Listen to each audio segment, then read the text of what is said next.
Kita akan membahas tentang keluarga Ishak. Sama seperti dalam tahun 2026 ini, Pak Gembala mengangkat tema tentang Allah hadir, ingin menyelamatkan keluarga. Dan kita sudah bahas tentang keluarga Adam dan Hawa, keluarga Nuh dan istrinya, keluarga Abraham, Sarai dan Hagar, dan saat ini anak dari Abraham itu Ishak. Sebenarnya ada satu lagi keluarga yaitu keponakannya Abraham, ya, Lot. Nanti itu minggu depan. Hari ini kita fokuskan, memang hari ini pelayanannya adalah anak-anak, berhubung memang karena keluarga Ishak ini punya 2 anak kembar. Silakan Bang. Ayat 24 sampai 28. Ayat 24. Setelah genap harinya untuk bersalin, memang anak kembar yang di dalam kandungannya. Keluarlah yang pertama, warnanya merah, seluruh tubuhnya seperti jubah berbulu. Sebab itu ia dinamai Esau. Sesudah itu keluarlah adiknya, tangannya memegang tumit Esau. Sebab itu ia dinamai Yakub. Ishak berumur 60 tahun pada waktu mereka lahir. Lalu bertambah besarlah kedua anak itu. Esau menjadi seorang yang pandai berburu, seorang yang suka tinggal di padang, tetapi Yakub adalah seorang yang tenang, yang suka tinggal di kemah. Ishak sayang kepada Esau sebab ia suka makan daging buruan, tetapi Ribka kasih kepada Yakub. Iya, terima kasih Bang untuk bacaan firman Tuhan kita pada pagi hari ini. Bapak Ibu, Pak Gembala kembali mau tegaskan. Iya. Pak Gembala mau kembali tegaskan. Keluarga itu berkat terbesar Allah yang kedua setelah keselamatan. Keselamatan itu untuk seluruh dunia, itu berkat Allah untuk Bapak Ibu. Tetapi yang berhak mendapatkan keselamatan itu adalah siapa yang percaya kepada Tuhan Yesus sebagai Tuhan dan Juru Selamat. Karena Tuhan datang tidak bawa agama. Ingat baik-baik Bapak Ibu, Tuhan datang tidak bawa agama Yahudi, tidak bawa agama Kristen, tidak bawa agama Katolik, tidak bawa agama Islam ataupun agama lain. Tidak. Tuhan datang bawa kabar baik. Kabar baiknya apa? Hari ini telah lahir bagimu, ya, seorang Juru Selamat, Tuhan, yaitu Yesus Kristus Bapak Ibu, di kota Daud. Ya, Lukas 2 Bapak Ibu, ayatnya yang ke-10. Itu dia Bapak Ibu. Ya, maka siapa yang percaya Bapak Ibu, dia akan selamat, kata firman Allah. Nah saudara, Allah hadir dalam keluarga, dan keluarga ini memang merupakan berkat terbesar yang kedua. Karena Bapak Ibu, Tuhan begitu dia begitu peduli dengan yang namanya keluarga. Dia yang membentuk pertama keluarga Bapak Ibu. Dan dia juga ketika keluarga jatuh dalam dosa, dia juga Bapak Ibu yang mengambil alih. Dia juga yang mengambil inisiatif hadir dalam keluarga. Ingat baik-baik Bapak Ibu, Tuhan Yesus datang, dia nada ubah raja, aku tuh Tuhan. Nah macam-macam engkau. Enggak. Dia hadir mengambil posisi paling terendah dalam keluarga karena dia sangat menghargai keluarga. Maka saudara Pak Gembala sangat percaya, kalau ekonomimu diberkati, kalau pekerjaanmu mau diberkati, kalau anak-anakmu mau diberkati, anak-anakmu sukses dalam kehidupanmu Bapak Ibu, ingat keluargamu harus benar-benar takut akan Tuhan dulu. Ada amin. Itu dia. Keluargamu harus betul-betul menjadi spesial di mata Tuhan dulu. Kalau mau itu semua, karena keluarga ini bangkunya, kata kita Bapak Ibu. Keluarga ini bangkunya Bapak Ibu. Kalau keluargamu rantakan, suami istri hidupnya terlalu dalam permasalahan Bapak Ibu, percecokan, tidak ada kasih, tidak ada damai sejahtera, tidak ada berkat dalam kehidupanmu. Percaya itu. Ya, maka ini dia pentingnya keluarga dalam kehidupan kita. Nah, saudara, kita belajar dari keluarga Ishak. Ishak punya 2 anak, Esau dan Yakub. Kembar mereka 2 ini Bapak Ibu.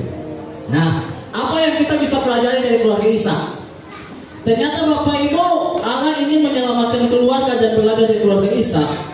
Ishak ini Bapak Ibu ternyata dia seorang yang bertanggung jawab.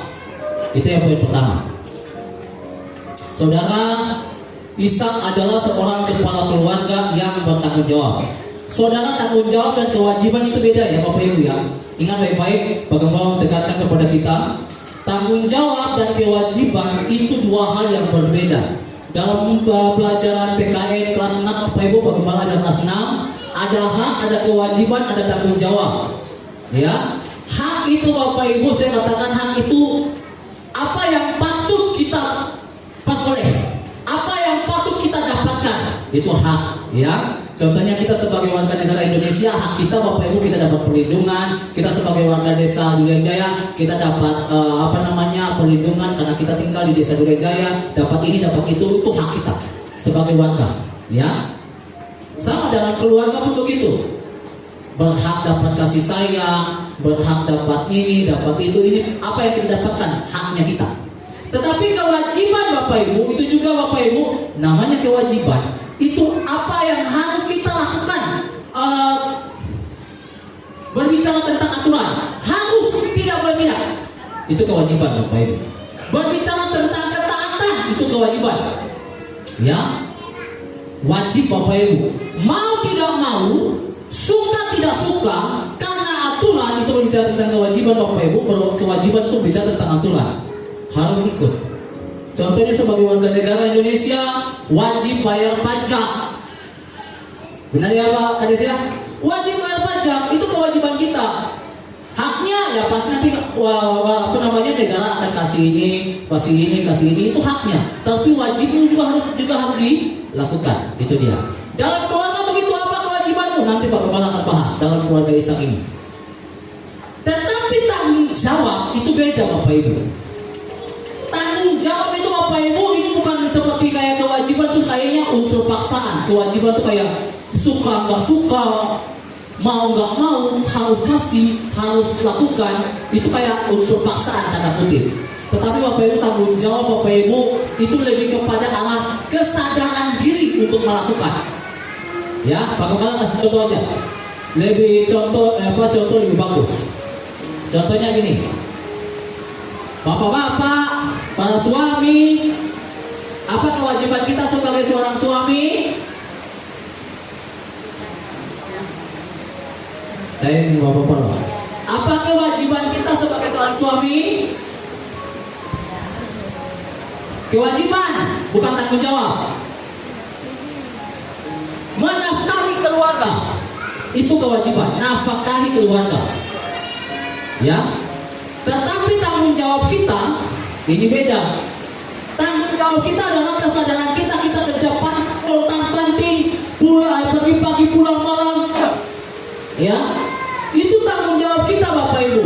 Supaya anak istri kita bisa dapat makan, supaya istri kita bisa boleh modal gincu, paling tidak pandai cantik. Bapak-bapak, itu tanggung jawab kita. Istri kita bisa cantik, itu tanggung jawab kita. Amin Bapak-bapak. Amin Bapak-bapak. Bini kita paling cantik, itu tanggung jawab kita. Nah,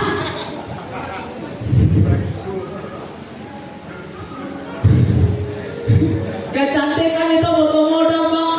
Itu tanggung jawab kita. Supaya kita kadang-kadang jadi kayak bini pangan. Tapi itu nesi, di luar banyak. Itu tanggung jawab. Ibu-ibu, apa kewajiban kita? Kata firman Allah.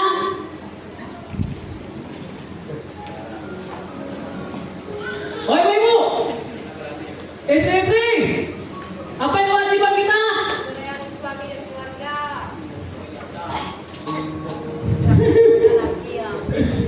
Minta maaf bagi janda juga lah. Tapi ada kewajiban sebagai seorang ibu, sebagai seorang istri. Sebagai orang istri, tunduk pada suami. Ingat baik-baik. Tetapi tanggung jawabnya banyak. Tanggung jawab istri banyak. Paling enggak istri itu tanggung jawabnya panai uas lebih nyagam dari laki dah siap kopi entah hanya penada yang penting dari pula disihir bersuman persiapan ke anak sekolah hanya tanggung jawab istri itu. Urus segala langkah udah prosi ya benar-benar itu urusan begini itu betina tuh panai kerja sama sebenarnya panai kalau laki ada kerja keluar.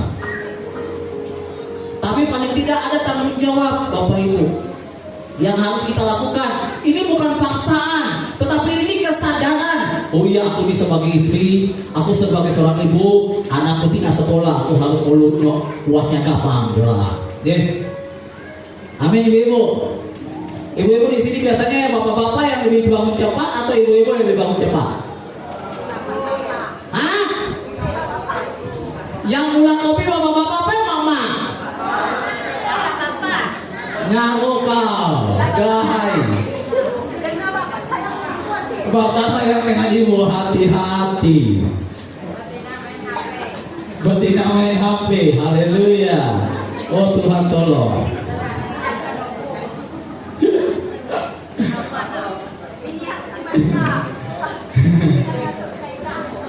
Saudara, jadilah seorang suami yang bertanggung jawab, seorang bapak yang bertanggung jawab, seorang istri yang bertanggung jawab, seorang ibu yang bertanggung jawab.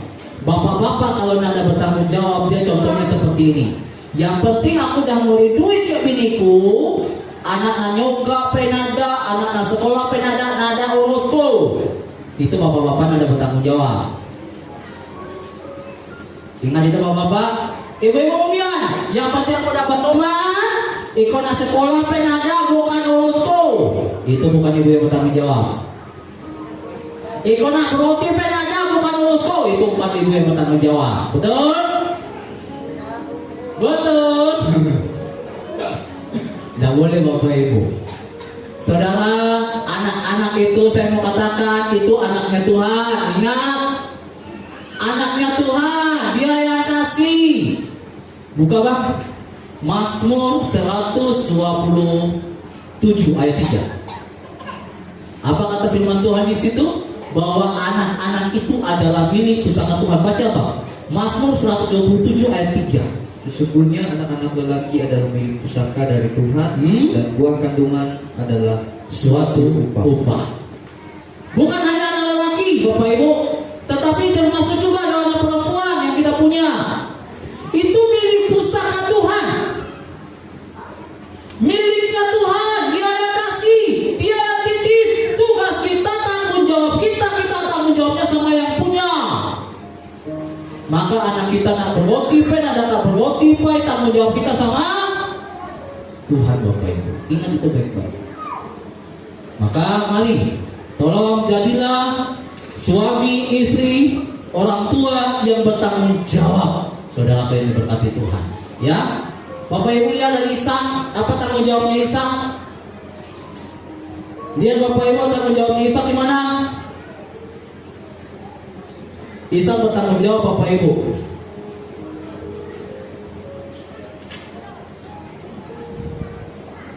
Di dalam ayatnya yang ke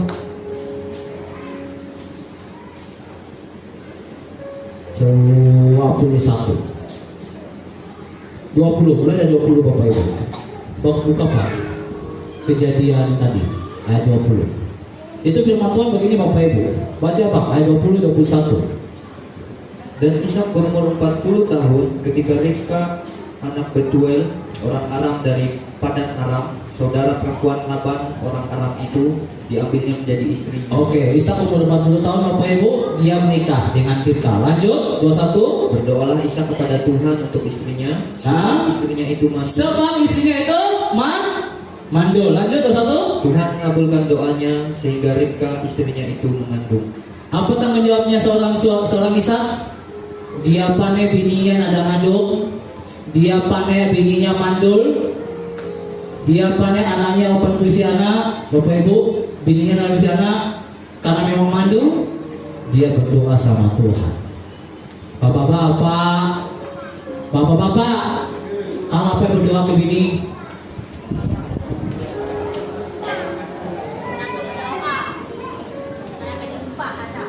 Hah? Nyahu. Bapak-bapak, nak suka berutak ke juga ke bini, nak kalau suka nyumpah ke bini, berdoa. Kalau bisi masalah, yang tugas bapak-bapak, karena kita bapak-bapak ini minta ampun sebagai suami itu sebagai imam. Amin bapak-bapak. Imam itu yang bawa keluarga kepada Tuhan, bukan bini yang jadi imam. Betul, Bapak-Bapak. Maka Bapak-Bapak tanya nih, Bapak-Bapak, kalau apa berdoa untuk bini? Nah, itu dia masalahnya. Maka ngapain bini Pak Tuhan merotak? Kalau Bapak-Bapak datang kalau berdoa.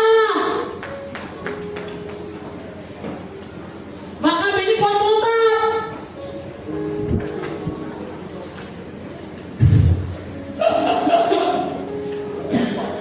Ishak Bapak Ibu, Ishak dia tahu bininya mandul Bapak Ibu. Bapak Ibu tahu nggak? Zaman Israel Bapak Ibu kalau seorang istri, seorang perempuan mandul itu aib, kutuk bagi keluarga. Tapi ia ada nyalakan Ribka, ia ada nyalakan. Tapi ia berdoa sama Tuhan, Tuhan biniku tuh mandul Tuhan, tolong Tuhan, tolong Tuhan. Ia ada berontak, ada nyalakan, ya sama kita Bapak Ibu. Kalau laki ada kabur, tiba doa, Ibu. Amin. Unang menentang lagi. Menentangnya kah? Tuhan. Unang menentang kah?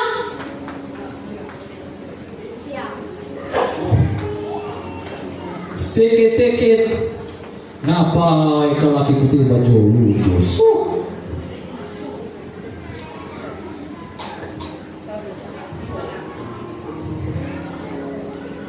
Jangan ya. Ketika ada masalah nyaman kita berutab ke Tuhan kok asli. Kalau berutab ke Facebook, WA paling di komen Tuhan dianut, Tuhan diam ketika Tuhan ada di bini jangan. Betul Ibu? Haleluya. Masih ingat. Maka jadilah pribadi-pribadi yang bertanggung jawab. Terakhir, ini persoalan di sini yang kedua. Yang kedua Bapak Ibu, permasalahannya di sini Bapak Ibu Allah hadir bukan hanya ingin supaya kita sebagai keluarga bertanggung jawab, tetapi juga kita sebagai keluarga jangan pilih kasih sama anak. Nah ini masalah Bapak Ibu. Ishak dan Ribka ini pilih kasih. Ishak lebih sayang ke Esau, sedangkan Ribka ini lebih sayang kepada Yakub. Nah, saudara, ciri-ciri orang tua yang pilih kasih seperti apa? Kalau punya dua anak ya, ini kalau punya dua anak atau lebih ya, dia biasanya lebih manjain yang satu daripada yang lain, itu yang pilih kasih, ya. Sering dibela lah, sering dikasih hadiah ini daripada ini, gitu ya. Ataupun juga sering membandingkan anak yang satu dengan yang lain. Nah, ini dia masalah Bapak Ibu. Kadang-kadang kita orang tua bilang, OPD ikuti bubun aja ubah kakao tuh baca bakal mamato. OP kau aja nada kebrodi ubah macam-macam kau tuh adik kau aja antus amat. Bapak-bapak, ibu-ibu, Pak Gembala mau kasih tahu ya, yang punya anak lebih dari satu, ya, saya mau katakan, setiap anak-anak itu berbeda. Kepintaran sang kakak tak mungkin akan juga dituna kepintaran sang adik. Pengunduh sang kakak juga gak mungkin tertuna ke adik. Pengantus-antusnya sang adik, sang kakak tak mungkin juga akan tertuna ke pengantus-antusnya adik atau kakak. Ingat baik-baik Bapak Ibu, dia punya sifat yang berbeda meskipun kembar. Mana kembar deh, aku nanya lo, maju lo, mana yang kembar? Apa namanya, Ica-Ici? Ada apa yang mana? Datang. Tolong maju loh. Sini saya. Ica-Ici sini saya. Sini saya. Nanti ada hadiah dari Om lah. Mana?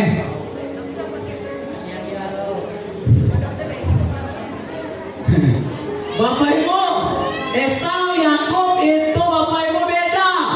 Meskipun kembar, Esau palingnya tinggal di padang.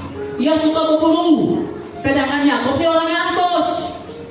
Suka diam di langkau, suka bantu umaenya paling nyantau. Kalau mama palingnya mantau anak antus kok. Tapi kalau mantau anak ayah aja bapak, yang orang tua apa yang boleh. Padahal sebenarnya semua sifatnya magang sebenarnya. Ini dia. pilih kasih. Beda Bapak Ibu dengan pelatih.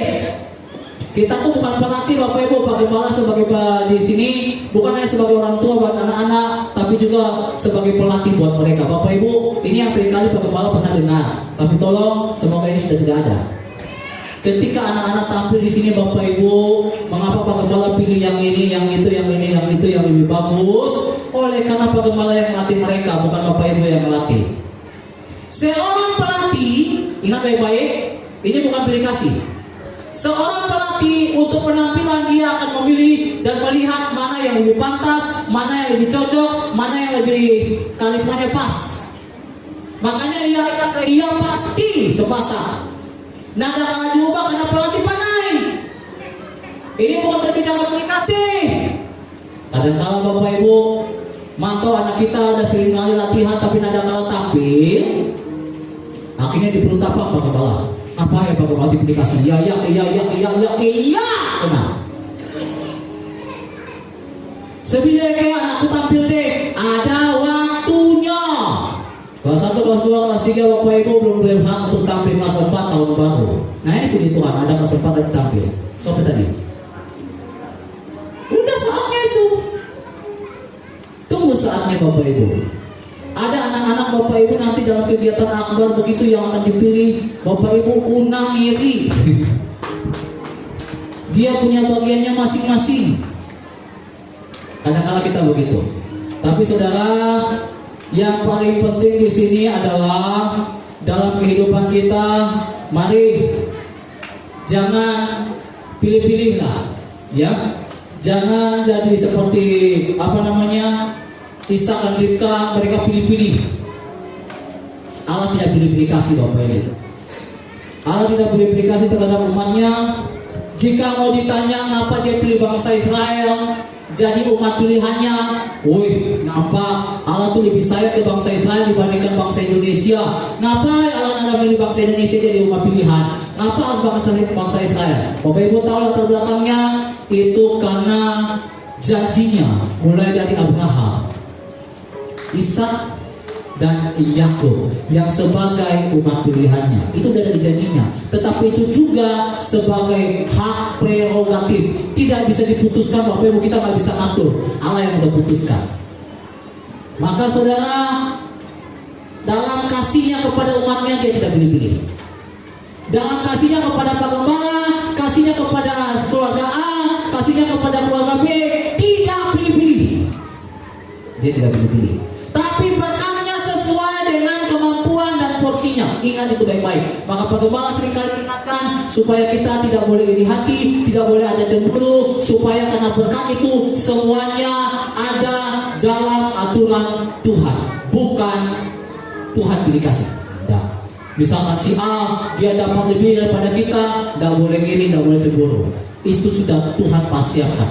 Ingat baik-baik Bapak Ibu. Ya, kalau kita terlalu cemburu, terlalu iri hati, jangan salah, berkat Tuhan akan tertutup untuk kita. Ya, baiklah Bapak Ibu, biarlah kiranya firman Tuhan ini memberkati kita dua hal. Yang pertama, tolong jadi pribadi yang tanggung jawab. Yang kedua, unang pilih-pilih kasih, unang cemburuan, unang iri dalam kehidupan kita, supaya kita semua menjadi keluarga-keluarga yang diberkati. Baik Bapak Ibu, mari kita persiapkan perpuluhan kita.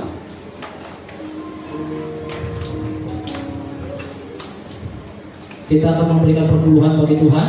Tolong BPJ siapkan kotaknya. Kita menaikkan pujian dari nyanyian Kemenangan Iman.